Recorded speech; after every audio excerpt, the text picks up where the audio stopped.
William Morrow and HarperAudio present The Battle of the Bookshops, a novel by Poppy Alexander, performed by Karen Cass.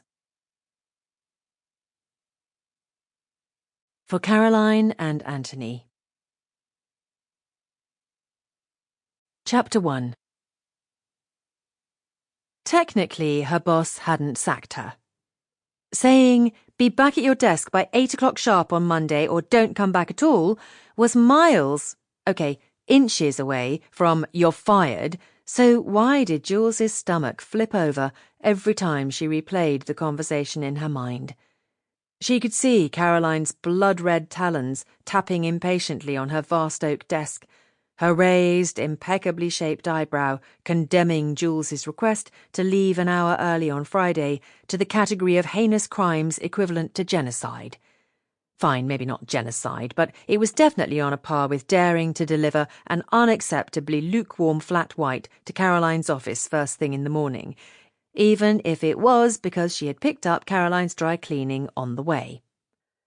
No, the sad reality was that editorial director Caroline Farquharson of the small and venerable independent publishing house Farquharson and Trimble was not an issuer of empty threats.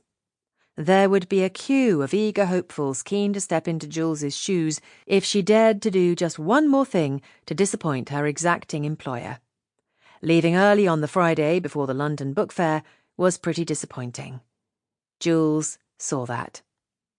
But work, her career, if you could call it that, didn't matter now.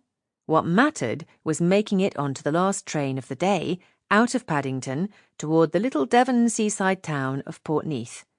Even if it meant taking nothing with her but her work bag with a laptop, a dowdy brown cardigan, the last quarter-inch of a dark red lipstick that didn't really suit her, and, thankful for small mercies, a spare toothbrush. She had little else, not even a pair of underpants. There had been no time for a return to her dispiriting digs, the smallest bedroom in a shared Zone 4 terraced house with a tiny kitchen and one bathroom for the 5 of them. It had never become somewhere she had thought of as home. Home was Portneath. Jules dug out her phone and revisited that electrifying text from her mother. "Need urgent help with Aunt Flo. Life and death. Hurry before it's too late." And then, yet again, Jules scrolled through all her unheeded and increasingly panicked replies. Her last text, also unanswered, confirmed she was on her way. ETA midnight or thereabouts.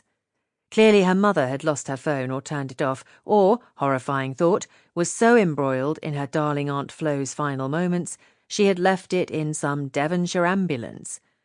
At the thought of getting there too late, at the thought of losing Aunt Flo, technically Great Aunt Flo, and the nearest thing to a grandmother that Jules had ever had. Jules dashed away a tear, and then sat with both hands pressed to her face to stem the anguish. She could see her wan reflection in the rain-streaked glass of the train window, the darkness outside forcing her to observe her lank second-day red hair bobbed to the shoulder, a snub nose and round face making her appear younger than her years, alabaster-pale skin that freckled rather than tanned, to her great frustration, and the remains of the post-box red lipstick that she slicked on many hours ago in an attempt to appear sophisticated. Huge green eyes completed the childlike look that infuriated her as she hurtled towards 30, however many times Aunt Flo told her being asked for proof of age would start to feel like a compliment soon enough. Turning away from the window, she yawned and shivered. The train had emptied steadily as the hours went by, and by the time it pulled in at Portneath station, Jules was the only one left in her carriage.